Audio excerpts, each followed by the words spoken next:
നായകനായി തിളങ്ങി നിൽക്കുന്ന വേളയിലായിരുന്നു ദിലീപിനെ തകർത്തെറിഞ്ഞുകൊണ്ട് നടി ആക്രമിക്കപ്പെട്ട കേസ് പുറത്തുവരുന്നത്. ദിലീപിന്റെ പേരും ഉയർന്നു കേട്ടതോടെ നടനെ അനുകൂലിക്കുന്നവരും പ്രതികൂലിക്കുന്നവരും രംഗത്തെത്തിയിരുന്നു. പലരും പരസ്യമായി തന്നെയാണ് നടനൊപ്പം നിന്നത്. ചിലരാകട്ടെ ദിലീപിനെ എതിർത്തുകൊണ്ടാണ് നിന്നിരുന്നത്.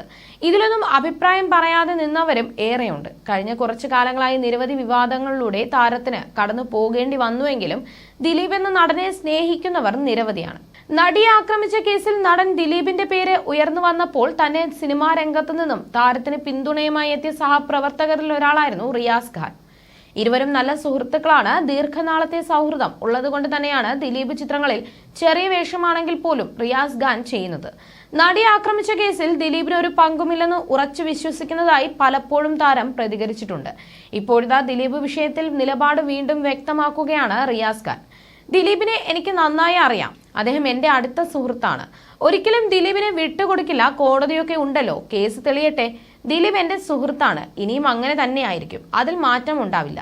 ജയിലിൽ നിന്നും വന്നു കഴിഞ്ഞ് ദിലീപിന്റെ first shooting Gokulam park Chennai സ്റ്റുഡിയോസിൽ ആയിരുന്നു. അപ്പോഴും ഞാൻ കൂടെ ഉണ്ടായിരുന്നു. അദ്ദേഹത്തെ കാണാൻ പോയി. കമ്മാര സംഭവത്തിന്റെ ഷൂട്ടിംഗ് ലൊക്കേഷനിലാണ്. ഞങ്ങൾ തമ്മിലുള്ളത് സിനിമയ്ക്ക് അപ്പുറമുള്ള സൗഹൃദമാണ്. കുറച്ചു ദിവസങ്ങൾക്ക് മുൻപ് വരെ ഫോണിൽ സംസാരിച്ചിരുന്നു. എല്ലാ കാര്യങ്ങളും തമ്മിൽ അന്വേഷിക്കും എന്നും ഒരു അഭിമുഖത്തിൽ റിയാസ് ഖാൻ പറഞ്ഞു. അതേസമയം അടുത്തിടെ നാദിർഷയും സിദ്ദിഖുമെല്ലാം നടി ആക്രമിക്കപ്പെട്ട കേസിൽ ദിലീപിനൊപ്പമാണ് എന്ന് വീണ്ടും ആവർത്തിച്ചിരുന്നു. ദിലീപിനൊപ്പം നിൽക്കണം എന്നത് തന്റെ വ്യക്തിപരമായ തീരുമാനമായിരുന്നുവെന്നും കുറ്റം തെളിയുന്നതുവരെ ദിലീപ് നിരപരാധിയാണെന്ന് താൻ വിശ്വസിക്കുന്നുവെന്നും ഒരു മാധ്യമത്തിന് നൽകിയ അഭിമുഖത്തിൽ സിദ്ദിഖ് വ്യക്തമാക്കി. വ്യക്തിപരമായ നിലപാടാണ് ഞാൻ എടുത്തത്. എവിടാണ് സത്യമെന്നത് എനിക്ക് തോന്നിയിടത്ത് ഞാൻ നിന്നു. ഒരുപാട് ക്രിമിനൽ പശ്ചാത്തലമുള്ള ക്രിമിനൽ കേസിൽ പങ്കാളിയായ ഒരാൾ പറയുന്ന വാക്കിനേക്കാളും എന്റെ സുഹൃത്ത് പറയുന്നതാണ് എനിക്ക് വിശ്വാസം. ഒരു ക്രിമിനൽ പശ്ചാത്തലവും ഇല്ലാത്ത ഒരു ക്രിമിനൽ കേസിൽ പോലും പ്രതിയല്ലാത്ത ഒരാൾ പറയുന്ന വാക്കിനാണ് ഞാൻ വില കൊടുക്കുന്നത്. ഒരു ക്രിമിനൽ പറയുന്നതാണ് സത്യമെന്ന് ഞാൻ വിശ്വസിക്കുന്നില്ല. കുറ്റം തെളിയുന്നത് വരെ ദിലീപ് ആരോപിതൻ മാത്രമാണെന്ന് ഞാൻ വിശ്വസിക്കുന്നു. എല്ലാവരും അങ്ങനെ തന്നെയല്ലേ? ദിലീപ് ഇപ്പോൾ കുറ്റാരോപിതൻ മാത്രമാണ്. കുറ്റം തെളിയിച്ചിട്ടില്ല, ശിക്ഷ വിധിച്ചിട്ടില്ല. ശിക്ഷ വിധിക്കുന്നത് വരെ എന്റെ വിശ്വാസം ഇതാണെന്ന് എനിക്ക് പറയാമെന്നും സിദ്ദിഖ് പറഞ്ഞു. അതേസമയം ദിലീപിന്റെ കേസിനെ കുറിച്ച് നാദിർഷ പറഞ്ഞ കാര്യങ്ങൾ ഇങ്ങനെയായിരുന്നു. ഇക്കാര്യത്തെക്കുറിച്ച് സംസാരിച്ചിട്ട് കാര്യമില്ല. ഏതൊരു കാര്യത്തിനായാലും ചിലർ പിന്തുണയ്ക്കുകയും സത്യാവസ്ഥ അറിയാവുന്നവർ തള്ളിക്കളയുകയും ചെയ്യും.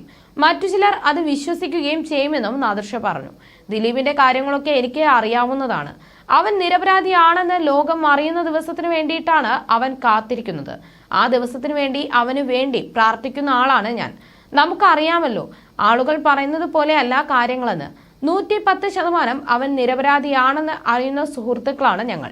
അത് ജനങ്ങളിലേക്ക് എത്തുന്ന ഒരു ദിവസം, അതിനാണ് ഞാനും അവന്റെ കുടുംബവുമെല്ലാം കാത്തിരിക്കുന്നതെന്നും നാദിർഷ പറഞ്ഞു.